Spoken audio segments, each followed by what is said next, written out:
Amém? Então, bem-vindos, alunos do nosso discipulado Renovo, bem-vindos em nome do Senhor. Vamos trabalhar mais uma aula, que é uma introdução ao capítulo 2 do livro, A Visão de Paulo. É uma introdução. E é importante, eu estava analisando isso, e quero ser um Ananias, aquele Ananias. Quem se lembra do Ananias? Que estava na cidade de Damasco, a qual o Senhor deu uma visão para ele, disse: Ananias, vá orar lá por Saulo, vá à rua direita, na casa de Judas, e ore por ele e tal. Se lembra disso? Então, nós queremos ser o Ananias. E eu vou dizer por quê. Porque, interessante, hoje eu passei o dia todo com a igreja no meu coração, com irmãos no meu coração, com famílias no meu coração. E ao mesmo tempo, a minha pergunta para mim mesmo: Bonani, você é um Ananias para os meus discípulos?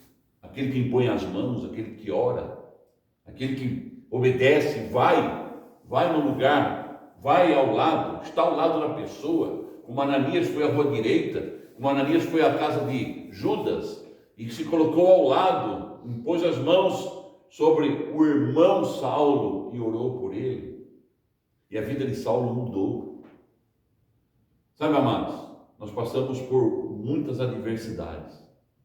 Eu vou dizer a vocês, a vida cristã, a vida com Cristo, o discipulado com Jesus Cristo, vai apresentar para nós batalhas. Vai ter uma batalha, uma malha que vem voando, né? Vai apresentar para nós batalhas, lutas. Se passar algumas lutas por aí, não se preocupe, depois eu explico para vocês, né? Eu sou determinado naquilo que eu faço. Quando coloco alguma coisa na minha mente, é até o final. Vou dizer um exemplo para vocês. Lembra-se da visão? Um camundongo na minha casa. Quem se lembra da história do camundongo? Que apareceu na minha casa, o camundongo. Né? E um camundongo conseguiu mudar a rotina da casa. Rápido desse tamanho. Rápido. Ele era rápido, ágil. Mudou a rotina da minha casa. Quando você conseguiu buscar água. Por isso que a aula ao vivo é muito boa. Você vai, entra e sai de cena abençoado. Então, camundongo. E usando isso como ilustração, às vezes um camundongozinho muda a nossa cabeça, nos perturba, nos tira a paz, nos desequilibra. Nós estamos caminhando com o Senhor e no processo de discipulado, de caminhar com Jesus, Satanás vai usar seus agentes para infiltrar, para desestabilizar nosso equilíbrio físico, emocional, espiritual. E hoje nós vamos ver a importância da oração com a visão. São duas coisas que não podem ser separadas. Oração e visão caminham juntos. E é o que nós vamos desenvolver hoje. Amém? E eu quero ser o Ananias na vida de vocês. Quero ser o Ananias. Apesar que nós não vamos consultar muito hoje aqui o livro, mas fica aí já para o Felipe. Tá bem, Felipe? Já fica um material para você lendo aí. Isso é tipo uma apostila? É, tipo uma apostila. Mas é de um livro, eu extraio de um livro. Tá bem? Então, baseado hoje no capítulo 9, 22 e 26 de Atos. Qual é o tópico de hoje, então, Vitor? Dá para você ler o tópico de hoje? Rapaz, Tá difícil? tá. Pra mim tá. Tá reflexo? Eu não enxergo a certa distância assim, não. Eita, então, lá. Consegue, Mateus, ler? Oração vem antes da visão. Atos 9 e 22. Oração vem antes da visão. Atos 9 e Atos 22. E o subtítulo o que é? Oração ou visão. Oração, visão e efetivação do propósito de Deus. Oração vem antes da visão. Oração visão e efetivação do propósito de Deus, é o que vamos desenvolver hoje.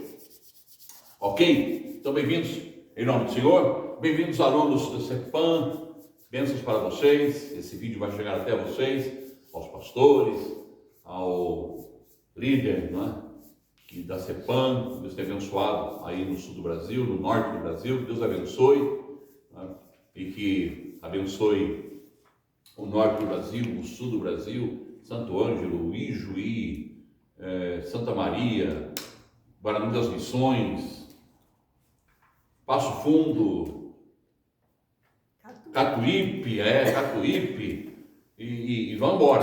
São muitas cidades que estão nos acompanhando, é uma bênção. Amém? Então é muito importante isso. Por isso vamos ler Atos capítulo 9, versos 11 e 12.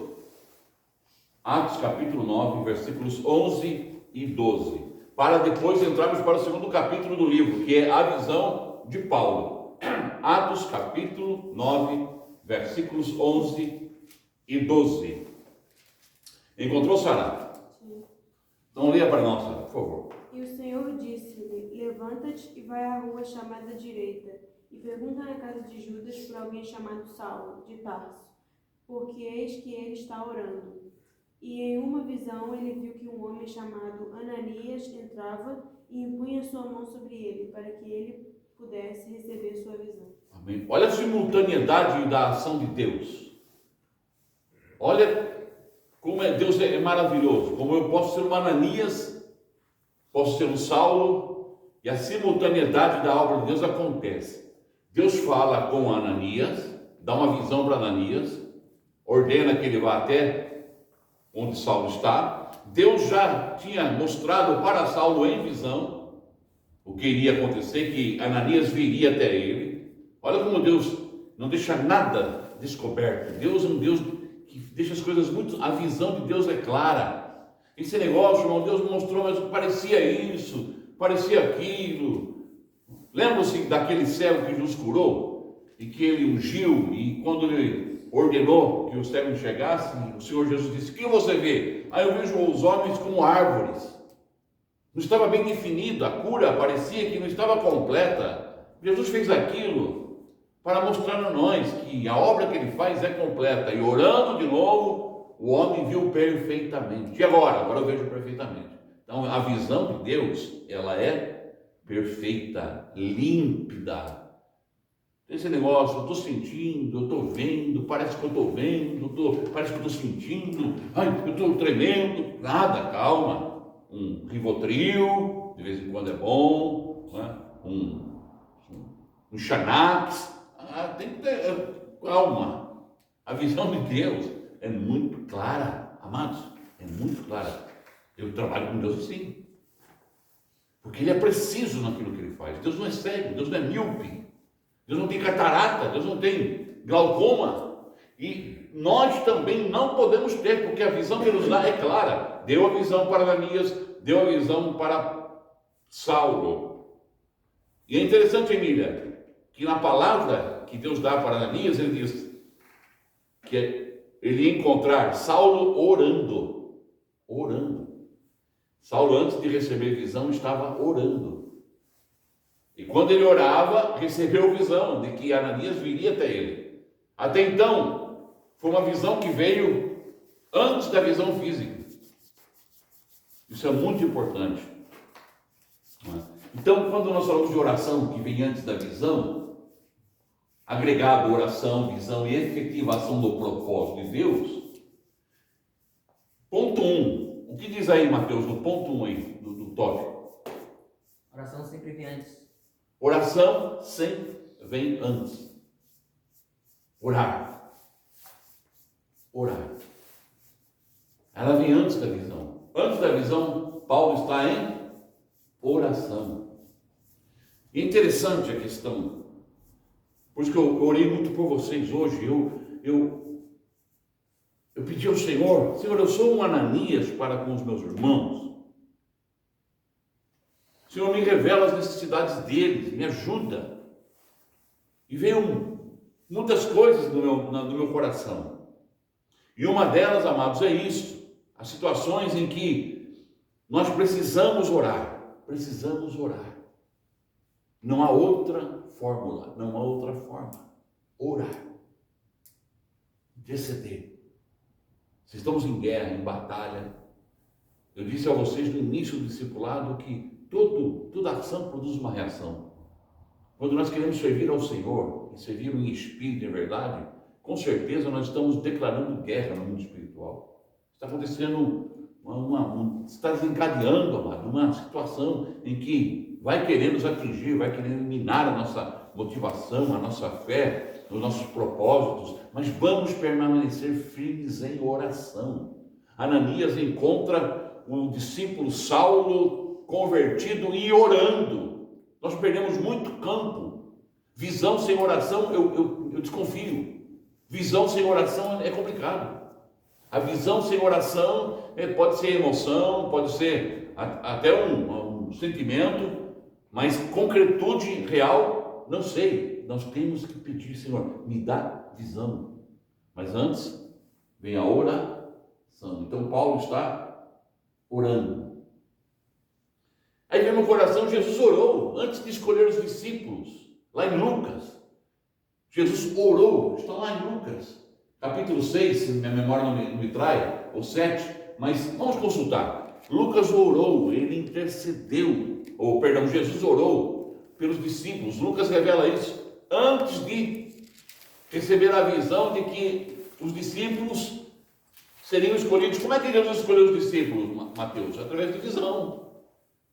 Ele teve visão daqueles homens que seguiriam ele. Mas antes disso acontecer, Jesus Cristo, o quê?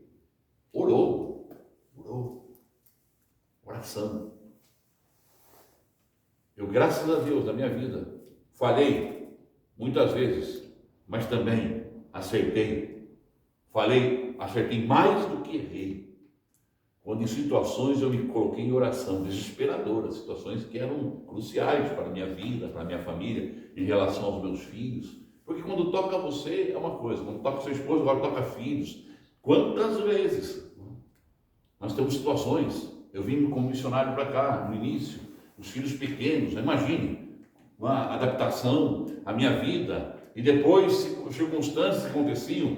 Um dia meu filho vem traumatizado para casa, era uma forma diferente de ensino aqui, e eu não compreendia, e fui lá conversar com o professor, de repente percebi que não adiantava entrar por esse campo, era oração, comecei a orar, Senhor abençoa. Temos tantas circunstâncias que não estava no programa, no pacote, quando Jesus me mandou para Portugal, não estava no meu pacote, eu não tinha ideias ainda bem formuladas, não estava cristalizado, porque você não tem, são coisas que nos surpreendem. Na missão também é assim, na vida espiritual é assim. A gente aceita Jesus, mas de repente acontecem situações adversas que vão assaltar a nossa vida. Mas a oração vai produzir visão de Deus, amém? E ela vai clarificar coisas importantes em nossa vida. Esse lugar aqui, a Europa, Portugal principalmente, é um lugar, é um terreno fértil para a depressão, para você ficar deprimido. Hoje eu escutava uma música, que eu não gosto dela, eu não gosto particularmente, é uma música portuguesa, mas me deprime aquilo. Sabe quando você ouve uma coisa, eu não estava na rua escutando, é uma coisa que falava, Jesus, tem misericórdia.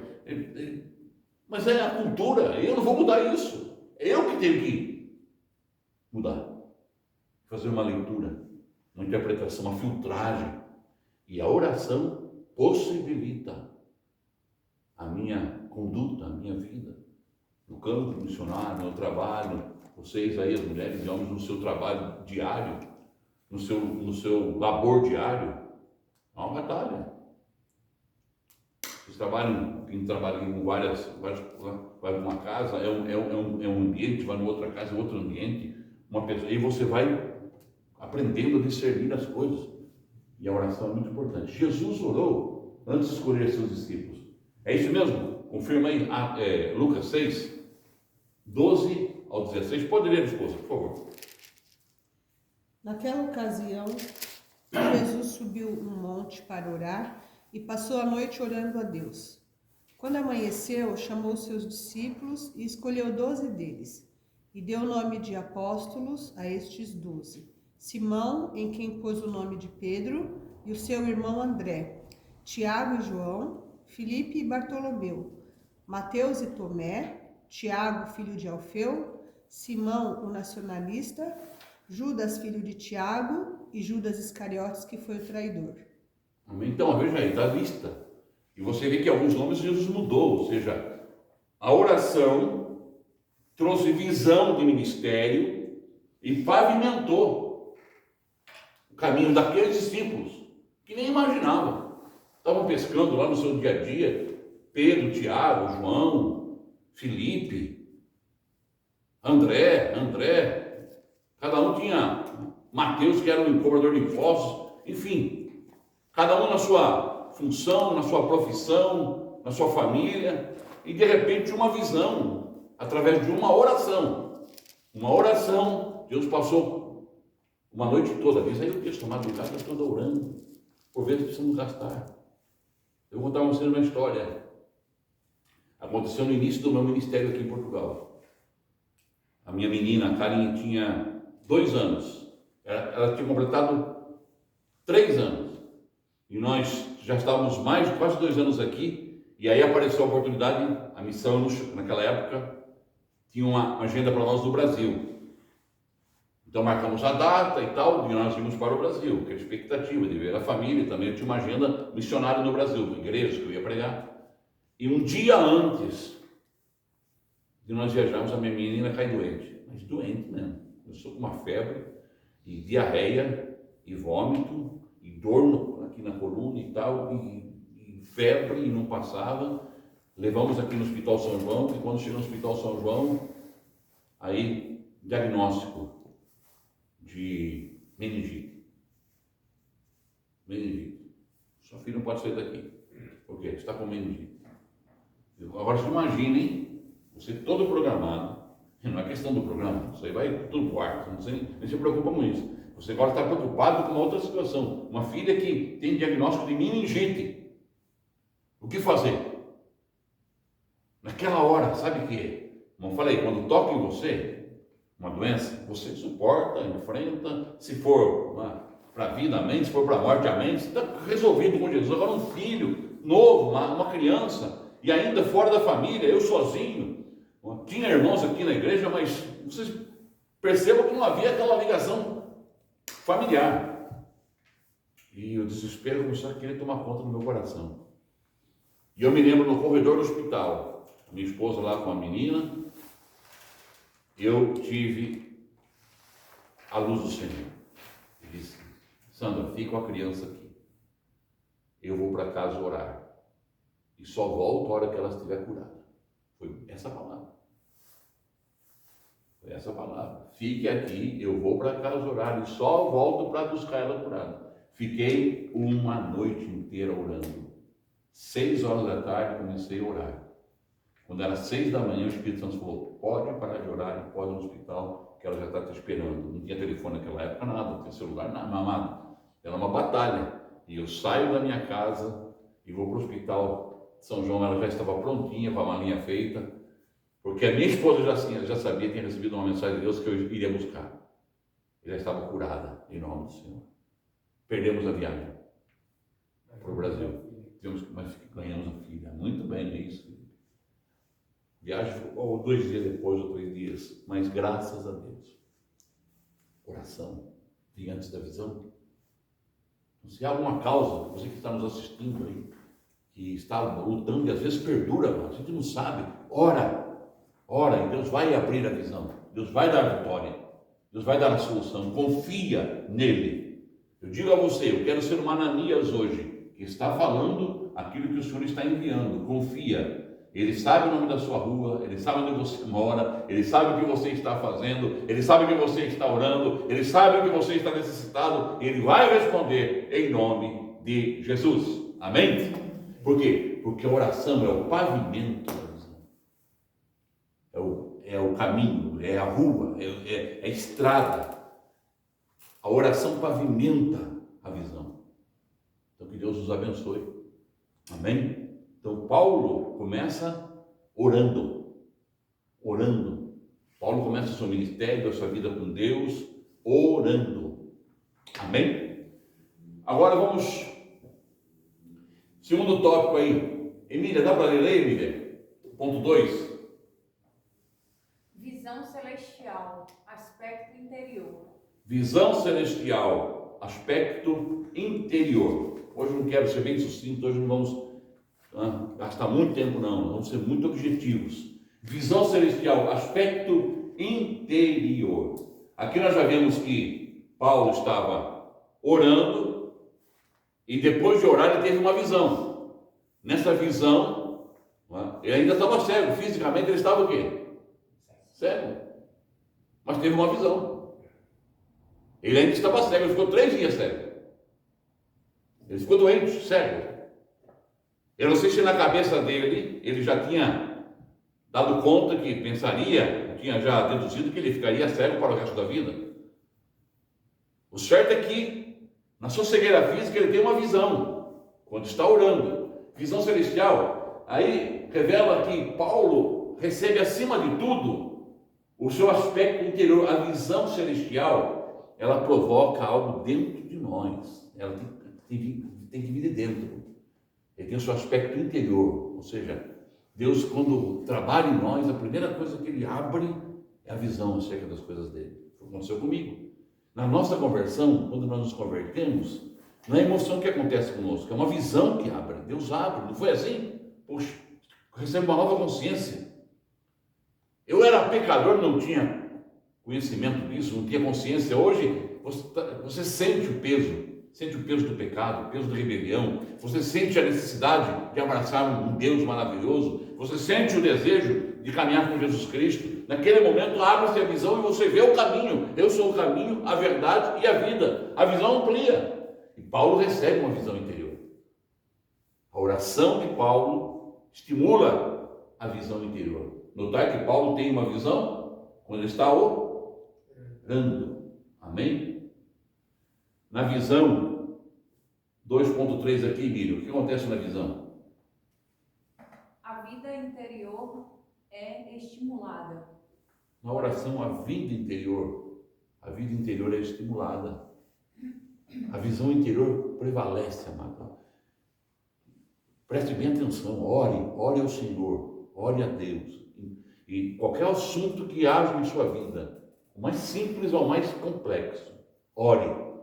E fique com a visão interior. Não abra mão dela. Não abra mão dela. Amém? Amém. Em relação a esses filhos, os filhos são pequenos. Né? Aí cresceu, foi para a escola, tive problemas, enfrentei, batalhei. Depois são questões que vocês nem imaginam.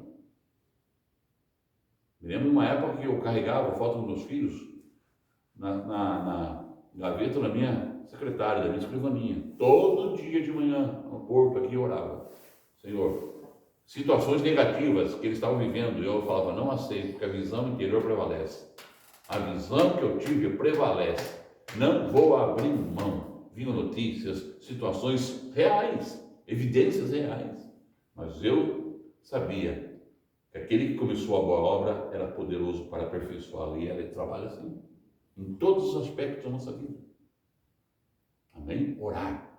Me juntava com a esposa, vamos orar juntos, vamos interceder. Tem uma causa aqui, uma necessidade, uma urgência, vamos crer em nome do Senhor. E críamos. E às vezes havia um momento que eu precisava orar até ter paz.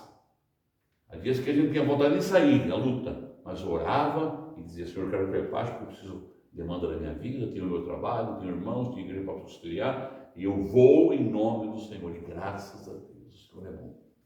E até que Ele tem nos ajudado. Amém? Tem nos fortalecido. Por quê? Porque a oração provoca a visão celestial. A oração provoca, ela estimula o nosso homem interior. Ela abre. A primeira coisa que aconteceu no homem interior de Saulo foi que ele teve visão aberta. Ele já viu o irmão vindo. Aleluia. Como é maravilhoso. Visão de Deus, amados, fique com a visão do Senhor. Não abra mão. Amém? Não abra mão. Deus vai cuidar. Deus vai cuidar. Lembro minha mamãe, quando eu era viva, eu chegava de madrugada, ela nunca desistiu de mim, nunca desistiu. Sabe o que é orar? Orar, orar. Não é 1 ano, 2 anos, 3 anos, 40 anos, ela orou 50 anos por conversão da mãe dela, orou 20 anos pela minha conversão. E eu chegava de madrugada em casa, às vezes chegava na segunda-feira, saía na sexta no trabalho, já atravessava a madrugada, e ela cantando: Deus cuidará de ti, em cada dia proverá. Ela tinha um cantor cristão, e ela cantava, e orava. Eu falava: essa mulher é doida, esse fanatismo religioso, que loucura essa mulher. E orando pelo filho, eu falava: meu Deus do céu, eu acho que minha mãe não tem. Quantas vezes discuti com ela, não é? Quantas vezes jovens iam para minha casa e eu vazava e fui até mal educado. Às vezes com alguns eu fui mal educado. Minha mãe passou vergonha, ficava vermelha na minha frente. Mas ela nunca desistiu. Até que quando eu me converti, que eu disse para vocês, eu me converti, minha mãe ficou 6 meses desconfiada. Aí fica que nem Saulo, que nem fica Ananias. Mas olha, esse homem fica que nem Ananias, desconfiado. E eu falava: não, mãe, ela ficava desconfiada, ela não acreditava. E aí ela começou a perceber a mudança, e amigos que começaram a orar comigo, em casa, alguns vão assistir. Eu tenho pessoas que são importantes na minha conversão. Eu tenho um Ananias na minha vida, um homem que Deus usou, e Deus colocou um Ananias que mostrou para a minha visão que o seu caminho é esse, confiou, orou, determinou, insistiu com a minha vida. Há mais de 1 ano ficou insistindo no meu trabalho, e hoje ele é pastor. Eu fui ordenado antes dele para o ministério. Olha, veja bem, eu fui ordenado antes dele para o ministério, mas ele antes já tinha me entregue a Cristo. E hoje ele trabalha no Brasil, um homem de Deus, não é? É o reverendo Jonas, ele é da presbiteriana, e é uma bênção. Família abençoada, tem uma igreja abençoada. Então, como Deus trabalha? Então, visão celestial, ela estimula, ela opera. Através da oração, você tem a vida interior estimulada. Amém? Oração, visão estimulada. Ok? Aí ele vai lá para o rei Agripa. E Paulo é interessante, o capítulo 22 de Atos, Paulo está em Jerusalém.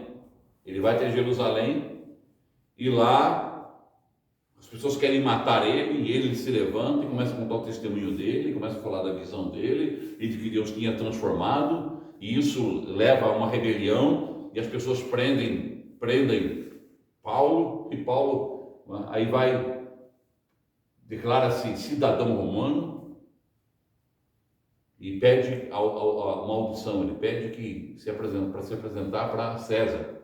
No sentido, não é César, o imperador mesmo, mas ser julgado pelo Império Romano, ser julgado pela lei romana. Ele era inteligente, ele sabia que a lei romana era uma lei, não é, que tinha recebido muita estrutura dos gregos, democracia, não é, direito, estava bem desenvolvida a política. Não era radical, não era teocrática como o governo judeu era teocrático. Deus não é passar faca e vão matar, apedrejar, o negócio aqui era desse jeito. A lei romana já não. A Paulo era inteligente, então ele pede, e aí o soldado que vai prendê-lo diz: você é romano? Sou romano. Eu também sou romano. Como é que você conseguiu isso? Eu paguei muito dinheiro para ser romano. E Paulo disse: não paguei dinheiro nenhum, eu sou de nascença. Eu nasci em Tarso, fui criado em Jerusalém, aos pés de Gamaliel, e conta todo, e fala da visão dele. E agora está diante do rei de Agripa, se justificando. Ele diz: mantenha a visão. Está vendo? Mantenha a visão, não. Mantenha a visão. Paulo manteve a visão desde o início, Paulo manteve a visão até o fim. Mas qual era o segredo de Paulo? Oração. Você vai encontrar do capítulo 9 ao capítulo 28 de Atos dos Apóstolos, Paulo orando. Quando ele ora, aparece um varão macedônio que diz o quê? Passa a Macedônia e ajuda-nos. Quando ele ora, Deus mostra a visão da missão para ele. Paulo tinha como agenda oração. Ele era guiado pelo Espírito de Deus na oração. A estratégia de Paulo era oração. Oração vem antes da visão. E o ponto 3 aqui, o que diz? Oração e visão exterior. Filipe, oração e visão exterior. Aí Paulo recebe Ananias em casa, Ananias ora por Paulo, e o que acontece? Aquela enfermidade some. Paulo enxerga agora. Primeiro visão interior, depois a visão exterior. Paulo precisava ter os olhos bons, curados, ter saúde para trabalhar. Então Paulo recebeu cura de sua cegueira. Olha só, o que uma oração pode fazer? O mover de Deus, a sintonia de Deus, a simultaneidade de Deus trabalhando. Amados, a gente não tem controle de tudo. Não posso ter o controle de tudo. Eu estou aqui distante de 2 filhos do Brasil, tenho netinha agora, eu oro por eles, mas não tenho controle. Eu não consigo. Mas eu tenho uma ferramenta. Descobri. Deveria ter descoberto desde muito tempo, mas me converti aos 20 anos. Também não me arrependo, porque era o tempo de Deus me converter. E a partir dali, descobri que existe um modelo, uma ferramenta, uma arma de guerra. Quem já ouviu aquele quarto de oração, né? Tem um filme, né? Quarto de guerra, é isso mesmo. O seu quarto é o quarto de guerra, onde você ora e a visão acontece. Amém? Em relação ao seu casamento, oração vai produzir visão. Em relação aos seus filhos, oração vai produzir visão. Em relação à sua saúde, oração vai te curar, vai produzir visão, vai te dar saúde. Paulo agora recebe e diz que a partir dali, não só sua visão, o seu corpo é restaurado. Diz que ele se levanta animado. Visão, oração provoca capacitação física, psíquica. Isso é muito importante. Às vezes nossa tendência a situação adversa vem para minar nosso ânimo. E a nossa tendência é baixar a guarda. Não baixe a guarda. Ore.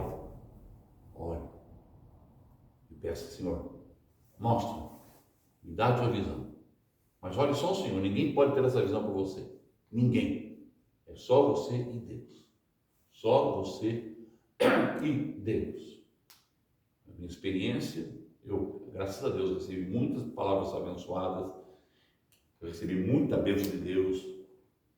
Aqui em Portugal, me lembro uma vez, assim em casa aparece uma senhora, bate na minha porta lá. Você é o pastor Morani? Sou eu. Olha, eu vim de Madrid fazer uma missão para você aqui. De Madrid.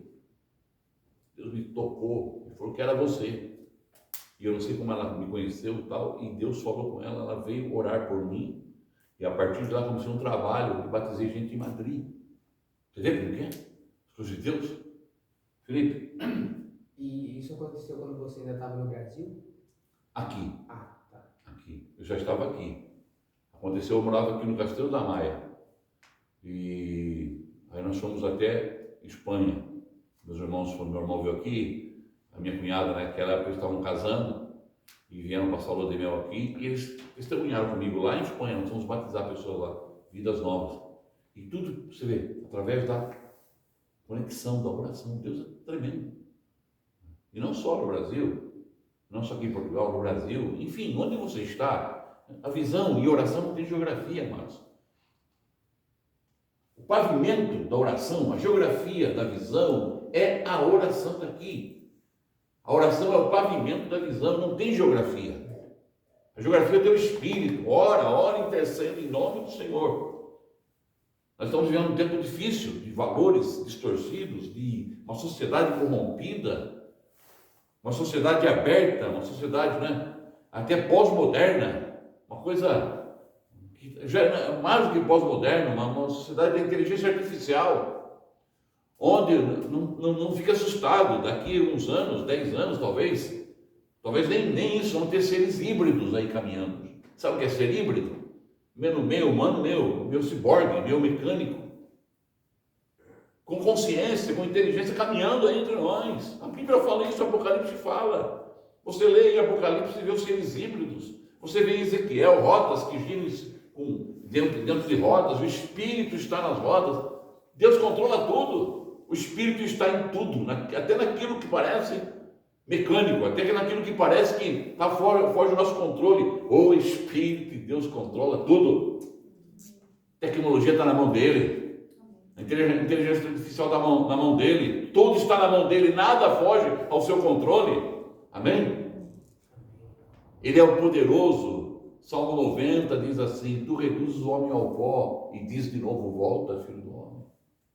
Ele pega a vida da gente escancalhada. Ele é especialista nisso. Então entrega a sua casa, seu filho, seu casamento, entrega a sua vida, a sua missão, seu ministério naquele que pega as coisas escangalhadas e faz tudo novo. Essa é a visão de Deus. Oração e visão exterior. Agora, além dela ter aspecto interior, a oração, ela provoca a cura exterior nossa. Abre também a nossa consciência para pisar nesse mundo. Com todo respeito, amados, às vezes a gente se converte e vira um autista espiritual. Vocês estão entendendo o que eu estou falando? Nós nos convertemos e nos tornamos um autista espiritual. A gente se fecha no mundo evangélico e não existe mais outra coisa. O mundo está aqui fora. Tem um mundo inteiro para você trabalhar. Fica a religião cria isso, a religião evangélica cria isso, sabe, uma bolha. Só que essa bolha não existe. Paulo sai, diz que ele imediatamente saiu, já começou a evangelizar, já começou a trabalhar, já enfrentava. Ele está reivindicando cidadania romana, ele está fazendo a parte política dele. Está vendo? Interagindo. A gente não pode parar. Às vezes o cara se converte e fecha-se e acha que Deus vai mudar o mundo. Deus não vai mudar o mundo, não. Quem vai mudar somos nós. Ele criou o mundo, ele nos deu capacidade de mudar o mundo, capacidade de influenciar, capacidade de ir, capacidade de caminhar, capacidade de ver. Então a visão, a oração provoca também essa visão exterior, essa visão que recebe a cura de Deus, provoca capacitação física, psíquica, emocional. Paulo se levanta, salvo, curado e revigorado. Amém? Que Deus nos abençoe. Então essa introdução, para você começar na página agora, e é na página 23. Essa é a introdução para nós começarmos na próxima aula, a visão do apóstolo Paulo, capítulo 2, página 23 até a página 26. Vamos iniciar. Então que essa introdução fique gravada no seu coração. Novamente, quero ser um Ananias na vida de vocês, abençoando a vida de vocês em nome de Jesus. Amém? Deus abençoe os alunos, graças e paz a todos. Bem-vindos à próxima aula, em nome de Jesus.